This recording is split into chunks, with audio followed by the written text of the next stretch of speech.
Things go from bad to worse for the Australians here. It still has them at a 0.7 chance of winning this game. They have been 0 since yesterday after that shocker of a day where England absolutely dominated. And the draw is at 57.6% now. And that is mainly because it seems like day 4 is going to be raining a lot. Forecast a little bit better for the last day, but still, I think England probably don't need a lot of time to be able to get the Australians out. And that was really helped by yesterday's efforts to be able to put a couple hundred on. Some terrific batting. Again, not so great bowling and fielding from the Australian side, but to then have them fall down for 113, still behind by 162. There's every chance that they could get them out before they even pass their score again. And at 4 down, it probably only takes a wicket or two. You've got Marnison on 44 and Marsh there's 1 off 27, who's in form. But from there on, really, it's Greeny who I think Carey should be batting ahead of him at this time. Carey and obviously Greeny to come along with Starkey, who's probably in a fair bit of form at the moment. But against this England side, against Mark Wood, it's going to be very, very tough. So the Aussies want a draw, obviously. England, if they can win this, then that last test, as I said, is going to be absolutely incredible to watch. So let's go into the English first innings there, and some terrific batting again, just from Brook and Stokes, just to really settle in and start this first session really well. Both getting half centuries. So Stokes kind of hitting a bunch of boundaries in there in his little section. Brook hit 3 in a row at one point, which was really nice for him and the English there. But 51 for Stokes, 61 for Brook in that section there.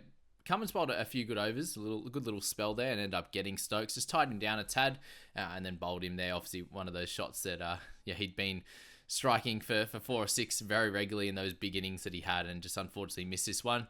And Brook went on to get 61, and some good bowling from Hazelwood. Let's start with Hazy there. He obviously picked up 3 of their tail enders in Woakes first ball, Woody and Stuart Broad there, but he ended up toiling away really nicely. 27 overs, 5 for 126, and I believe it's his 10th 5-wicket haul. So he's super important to this side. We know that. It's just him getting back to full fitness, and good to see that he could actually get some spoils in this. Obviously, a really, really tough outing for the entirety of the team, but 5 for him. Wasn't Paddy's best, a few days out there with the ball, and then Cam Green was fine there, solid for 2 for 64, and going a lot less than the other guys there, with Starkey going at 5.5, Hazy 4.6, and Cummins 5.6. So I think as we know at this stage, Greeny's value is with ball in hand rather than bat at this stage, and obviously with this, the way that this went out at 592, they ended up. You look back and you go, Nathan Lyon would have been really nice. Having Murphy would have been really nice to have a different type of bowler. Unfortunately, Head wasn't able to get away with his bowling there. Sometimes it really works, but in this type of innings when your scoring was very free, a lot of guys he's bowling to, he would be coming on when guys are in, and they had six scorers in this game of 51 plus. So very, very tough for someone like Head to come in, who's a part-time bowler, and do a job. But we cannot put any blame on not having a spinner. I don't think it's a very, very minor piece, that 5 to 10% potentially there. It was just the way the Australians bowled, and just you gotta compliment the way that England went about their batting. That's for sure in this one, and going at 5.5 and over here was incredible work. So let's go to that, and really what we want to look at here is the difference between the English batting and the Australian batting. I think that's where the issue lies. And Bairstow came out and was amazing there, 99 off 81 balls not out. Unfortunate for him that Anderson got that LBW at the end, because it was a really well-deserved 100, and he has returned great. It was nice to hear his chat after the game, after the day's play, to Mark Nicholas there at the end, to just to speak about, he was asking a few questions about the commentary and people that are saying that he shouldn't be in the squad and all this kind of stuff, and he's just happy to be there. Like he's missed out. He's 9.5, 10 months post surgery, and he has pins in his ankle and his lower limb, in his lower leg there, and he's coming out and batting incredibly well, and obviously a good catch in that first innings as well. So much better from him in this game keeping wise, but then also the batting just shows how valuable he is to this side there. Incredible work from him. 4 sixes, 10 fours in that one. And you look at the other side of the ball here, and there's a bunch of guys getting starts again. Similar to that in the first innings, there was heaps of guys that got 30 plus, 32, 51, 41, 48, and 51 there to go along with a 16 for Cameron Green, a 20 for Alex Carey. Unfortunate that they were able to get starts and not go on with it. And that was a big difference between the two innings. And then you move to this one here, and again, Warner, you're sitting there, he's faced 53 balls, and he still doesn't know where his stumps are. He's trying to half leave, half play a ball that's about fifth or sixth stump, and that's the difference between the Australians and English in this last two test matches, is just that the Aussies seem a little bit tentative when they're going to play their shots, and that was very much on show with Warner there. You had Smithy just getting caught down leg side. It's just a bit of a, he does do that a bit where he's going across to the offside and he's falling away a little bit.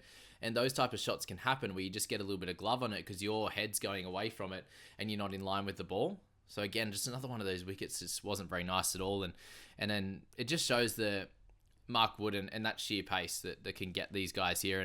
And he ended up getting Travis Head on his seventh ball as well. He just didn't really know where the ball went. It just, he was like, do I duck, do I leave? And then he kind of just stood there and it just went perfectly off the face of the bat to gully there with Ben Duckett. So yeah, a couple of really tough wickets from Warner, Smith, and Head there, just in a row, really, fairly quick after each other. We had the 54 from Warner, then a little bit of a partnership with Smithy, and England made it tough. They weren't able to score as freely. You see here Smith going under 50 strike rate there, Marnus at a 50 strike rate, so a little bit slower going, and that just put a little bit of pressure on their batsmen, and also knowing that they are so far behind in this game, and it's going to take really big scores. And 54 for 2 there, 97 for 3, 108. So 3 wickets within 50 runs there after a solid start. There's none down for 32, and Uzi was looking okay, and then he got a decent one from Wood there and nicked it again. So just an issue that he's facing at the moment is just getting on that about fourth stump line and just nicking from that. So it's not the worst that's happening at the moment. Not the worst ways of getting out, but it's definitely a little bit of a glaring hole there in this one. And obviously Mitch Marsh coming in and just making sure that he was there at stumps was really, really important, because as we said, with a lot of weather around, it could be that they are able to sneak through for a draw, and if they happen to continue to lose a bunch of wickets, they could have been like 6 or so down, and then you only need to, in 2 days play, you only need to get out there for 15, 20 overs to be able to get the last 4 wickets. So really, really important that Marnus and Marsh there stick around for a long period of time. And this is where I think Marnus really needs to step up as the senior batsman in this side, which is crazy because he's only been there for this is his 4th year now.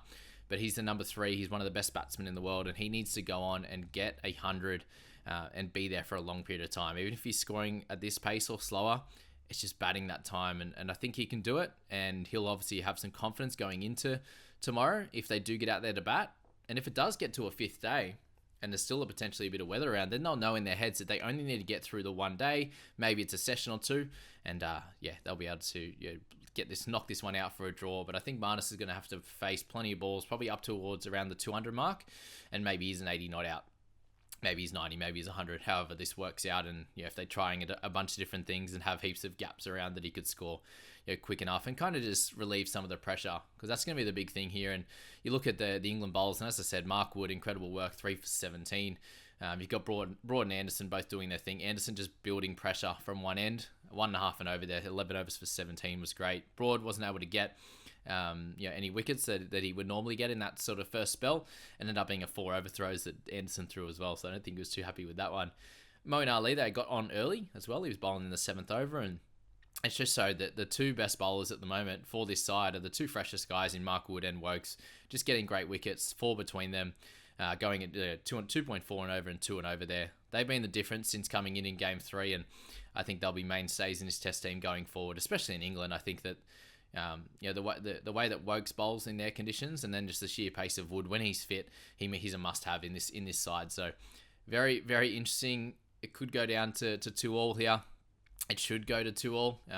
Having 1 day of rain could probably make sense, but having 2 in a row, it is England. We'll have to see what happens, but I hope there is some play on day 4, and hopefully we see Marnus and Marsh there come out and have a good innings there. Hope you enjoy that one, guys. Thanks for watching. We'll see you later.